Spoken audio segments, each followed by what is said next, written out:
Hi, this weekend I saw The Marvels, the latest film from the Marvel Cinematic Universe, and a spin off from the TV series Ms. Marvel. It starred Iman Vellani as young Kamala Khan, who's developed superpowers that are in some way connected to Captain Marvel, played by Brie Larson, and Teyonah Parris's Monica Rambeau. They have found themselves somehow quantum entangled so that whenever any of them use their powers, one of the others takes her place.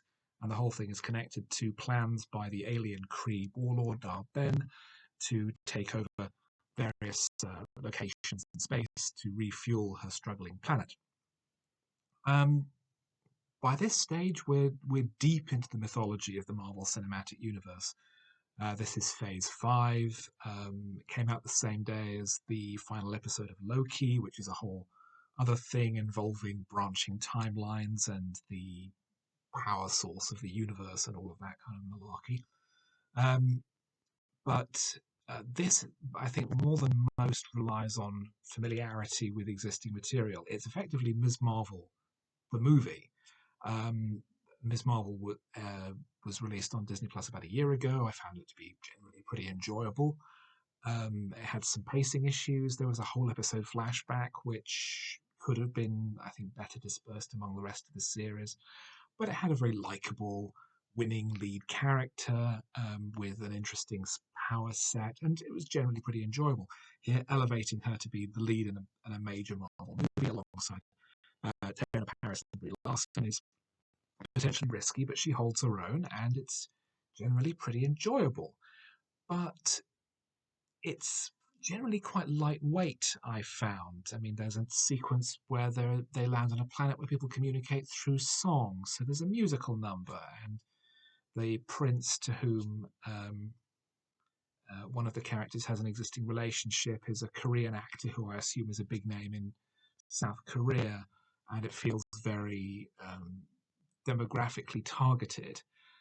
It's also notably the shortest Marvel film by some margin. I timed it, and from the start of the movie to the end of the last mid-credits scene, it's only an hour and 37 minutes, which is almost half the length of Avengers Endgame.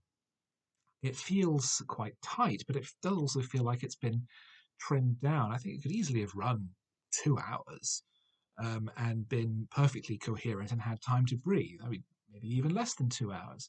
But I don't think there was a necessity for it to be quite so short.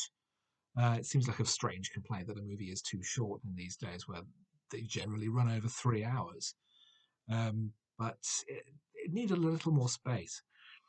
There is one sequence that I really liked. I'll try and avoid spoilers. There's a needle drop with a whole sequence involving a character from Captain Marvel that I thought was very original and very funny, with the way that different characters are approaching the situation, and was certainly got a very strong positive response from the audience I saw it with. And there is a single mid-credits scene which again points to wherever the MCU is going next, which was a genuine surprise, and I was delighted by it. So we'll see where that goes. But it's not one that I can imagine people rushing out to see unless they are regular MCU viewers, as I am, or fans of the series of movies, as I am. Having said that, I have never read a single Marvel comic in my life, but I do enjoy the films and the TV series based on these characters.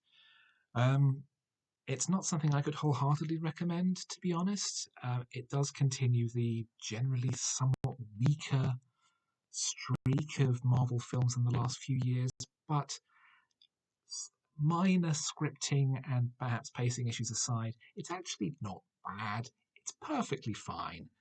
And approached under those terms, it's perfectly entertaining fare.